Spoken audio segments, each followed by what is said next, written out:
So I've always been interested in the idea that an individual can alter the course of their nation's development.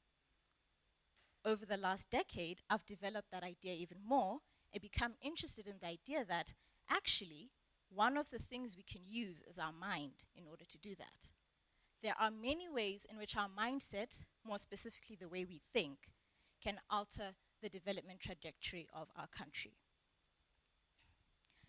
I'm going to focus on one of them, and that's critical thinking. Over the last few years, I've had many conversations with my students, formal and informal, and one glaring theme came across, and that's critical thinking is not that common. I was concerned because this is an academic tertiary institution, right? You'd expect that critical thinking skills are being developed during this time. And on top of that, this is the generation that's going to be job creators, they're going to be job seekers, they're going to be employers, policymakers, influencers. Basically, they're going to be running the country in the next few years. And that's problematic for me because without critical thinking, then we're just dealing with surface level engagement with information. Many speakers have talked about this, we all know this. We are living in an age where there's a lot of information. When you wake up in the morning, you turn on the TV, you turn on the radio, you open a newspaper, you check on your phone, social media. And on top of that, just people. You will never be able to escape the deluge of information that comes at you. The problem is that information is not pre-filtered for quality, and on top of that, there are no pre-installed instructions about how to use that information. So most times, we tend to not deal with the information in the most effective way. And this is one of the reasons why people say we're in an era of fake news. Yes, some of the times the information is wrong, I'll admit that. But more often than not, is because we're not using that information properly. The great thing about critical thinking, though, is that it can be fostered in every single person because it doesn't rely on formal education. Rather, it taps into a concept that's called fluid intelligence. And fluid intelligence is the capacity to think, reason, and problem solve. More simply put, it's your ability to adapt to new situations. It's your ability to transfer your previous knowledge to current experiences. And finally, it's your ability to be able to relate concepts and ideas across situations. From the moment we are born, we need to be engaging and using these abilities. We are constantly having to make sense of new experiences. And unless we can learn from them and use them effectively, then we can't interact with our environment. Take a baby, for example, okay? Baby's learning how to crawl, getting more confident, running around, going around the room, and then they look at the wall. And there's a strange white shape with 3 black splotches in the middle. Baby's curious.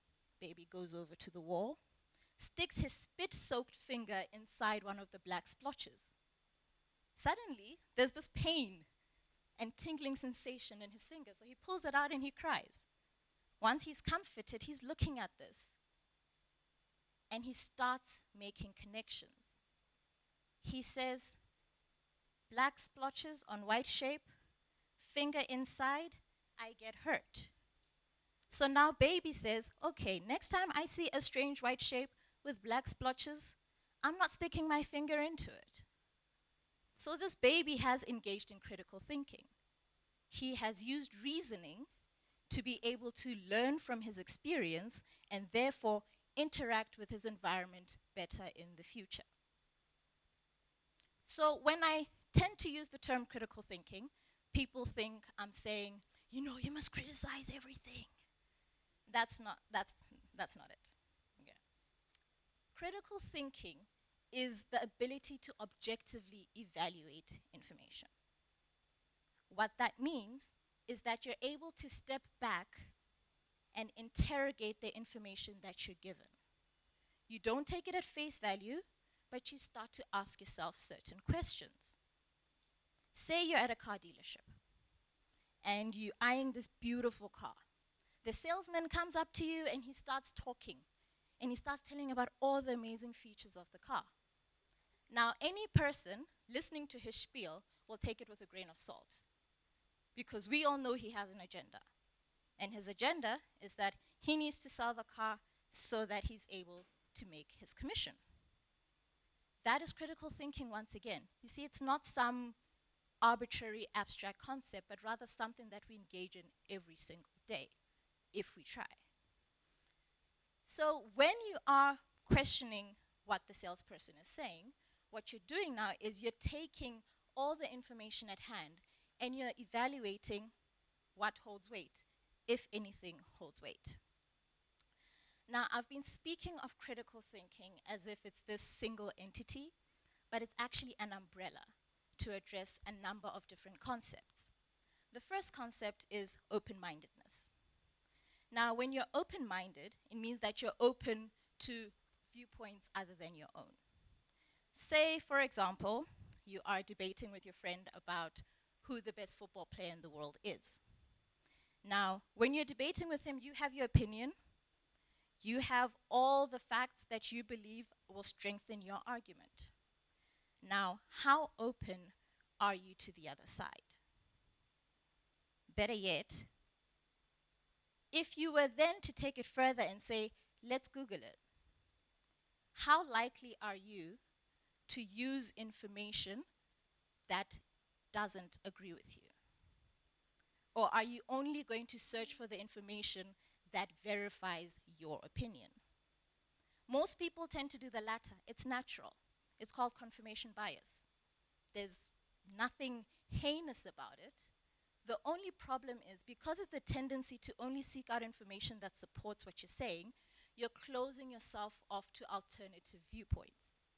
And when you intentionally close yourself off to alternative viewpoints, now what you're doing is you're closing yourself off to innovative solutions to problems and scenarios. The second skill is fact-checking. You need to question the facts. You need to question the information at hand. You need to ask yourself, is this information valid? And you do that with a few key questions. One, is this even true? That's the most basic question you can ask about it. Secondly, who is saying this? How credible is the source of the information? And lastly, does it make sense? Are they flowing from one point to the other, or are they jumping around like a gnat? When you take the time to ask yourself these questions, what you're doing is you're evaluating the quality of the information. Now, like I've said previously, the information that we need to answer these questions is not readily available. And that's why it's even more important to step back and rationally think about the information that you have. The third concept is divergent thinking. Divergent thinking is basically saying that there are many possible solutions to any single problem. In other words, you're saying there are many ways to skin the proverbial cat. This is critical when you're thinking about if you start to identify many possible solutions to a problem, then you're giving yourself an opportunity to analyze all of these options on the table and then give you a better chance of coming up with the solution that will yield the most positive results. Now, if you only ran with the first solution that came to mind, how do you know that was the best possible one in your circumstances? And the final concept under critical thinking is engaging deeply with your information. Deep engagement with information is the foundation of critical thinking. That's where you're looking at the information and trying to find links and relationships between ideas. It's very important to do this because when you now start questioning your previously held assumptions and beliefs, you're able to recognize any limitations that you may have placed upon yourself without realizing it. I know that sounds very abstract and weird. Let me have a demo for you. So what you're about to see now is called the 9-dot problem. It's a common brain teaser and puzzle that is widely and freely available. So in this problem, you have a 3x3 grid of 9 dots, hence the name.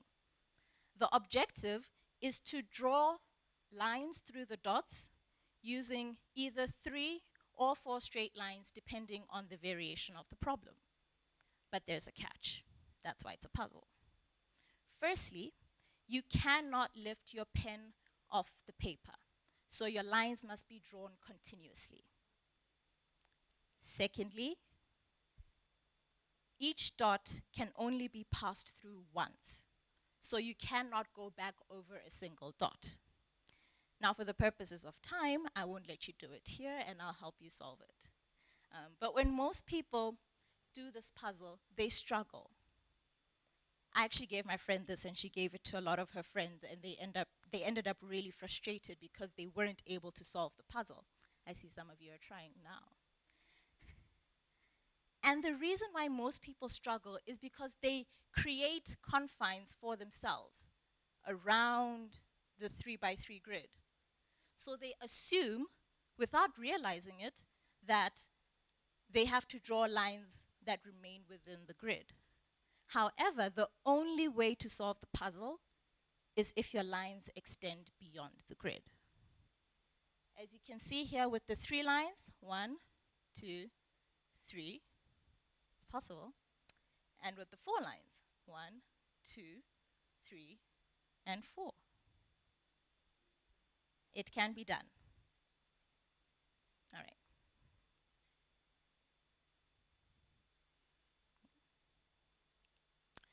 So now I've spoken about critical thinking, but when he introduced me, he said, I'm talking about critical thinking as the key to Botswana's knowledge economy.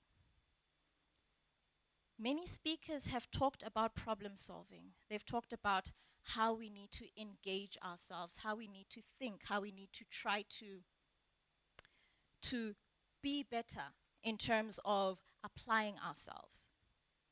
Now, my argument is that critical thinking is not the what, it's the how that we've been missing today. So where Botswana currently is, we're aiming towards a knowledge economy. That's been the buzzword over the last few years. Knowledge economy, knowledge economy, knowledge economy.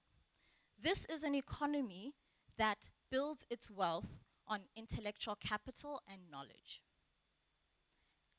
Most people say, in order to reach this key, in order to reach our knowledge economy, we need access to information. We need access to infrastructure in order to lead us to getting that information. I don't dispute that. I really don't, because it's true. However, I say there's another piece to the puzzle, and that's how are we using that information? Because as much as we like to say, you know, we're trying to get access to information, we're trying to get access, we already have that access. But are we using it effectively? And that is what critical thinking will do. In Botswana, there has been an outcry for job creation. There has been an outcry for economic diversification for many years. And yet somehow this problem is still not yet solved. Now people have turned to, we need to be more creative, we need to be more innovative to be able to achieve these goals. But the environment on the ground is not conducive to this. And the reason I'm emphasizing this is because UNESCO has identified that critical thinking is one of the top 5 skills that we're going to need in the job market globally leading up to the year 2022. So it's not just something for today, it's in the next few years as well. Critical thinking is going to be important. So we need to try to come up with ways in order to make our environment conducive for the skills that will then foster a flourishing knowledge economy. How do we foster these skills? Firstly, we need to accept that these skills are not only found in a classroom. They're not only found through formal education. These skills are fundamental. We are born with the ability to reason. We are born with the ability to think. We are born with the ability to problem solve. What we need to then do is build on those skills. That means in every domain, be it public sector, private sector, formal, informal, traditional, non-traditional, modern, conventional, unconventional, from childhood all the way to older adulthood, across the lifespan, across the population. This is something we can foster in every single Botswana. One, you ask questions. Encourage people to ask questions. There is a climate that when people ask questions, they are seen to be rebellious, they are seen to be difficult, or they're said to be refusing to submit to authority. And that's where you hear phrases like, I'd like to say that rather, when people ask questions, we must encourage them. We must listen to them. We must think about these questions and engage in conversations afterwards with the people asking the questions, especially when those questions are coming from people who we may see as not on the same level as us. There are phrases in Setswana culture to talk about this. Botlhale jwa phala, bo mo phalaneng. That means that the intelligence of the older antelope can be found in the younger one.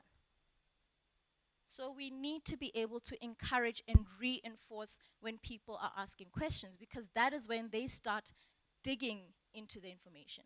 They start wanting to evaluate the information. They start wanting to engage with it in a deeper, more meaningful way. And that's what's going to open up opportunities for innovation as well as creativity.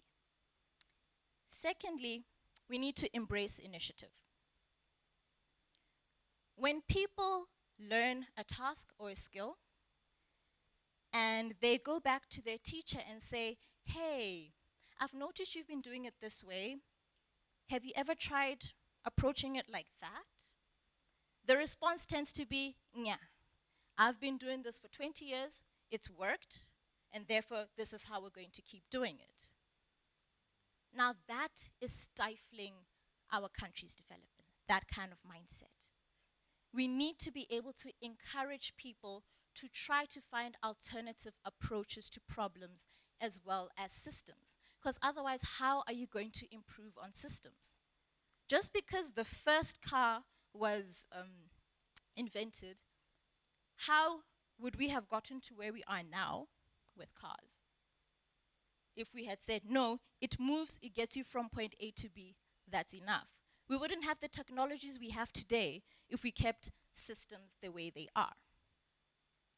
And lastly, we need to be encouraged to make mistakes. I know that sounds a bit strange, but bear with me, okay?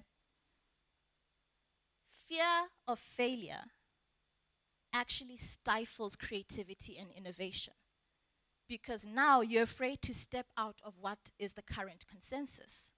Because the moment you put a foot out and you are wrong, you will be ridiculed, and you don't want to do that again. So we need to encourage people to not be afraid to make mistakes. Yes, innovate. Yes, try new things. If it works, great. If it doesn't work, that's also fine. In the last 10 years in education, the theme was STEM, STEM, STEM, which is science, technology, engineering, and maths. If you tried to suggest that the arts was a viable option for an economy, you'd be scoffed at, and they'd laugh at you. They'd say you're a dreamer. No. Think real. Be smart. But now, the trend has shifted. Now, it's STEAM. Science, technology, engineering, arts, and maths. So when you laugh at somebody who's trying something new today, how do you know that this new thing was going to be a trend in 5 years? If we continue to be afraid to make mistakes, we will continue to remain behind the curve instead of ahead of it, which is where we say we want to be. So Botswana is in this interesting transition from a resource-based economy towards a knowledge-based economy. And as I've already conceded, access to information, access to infrastructure is great. But there also needs to be a parallel effort, and not just on the systemic level, but also at the individual level, to foster the skills that we need to make the best use of this very valuable resource called knowledge. Thank you.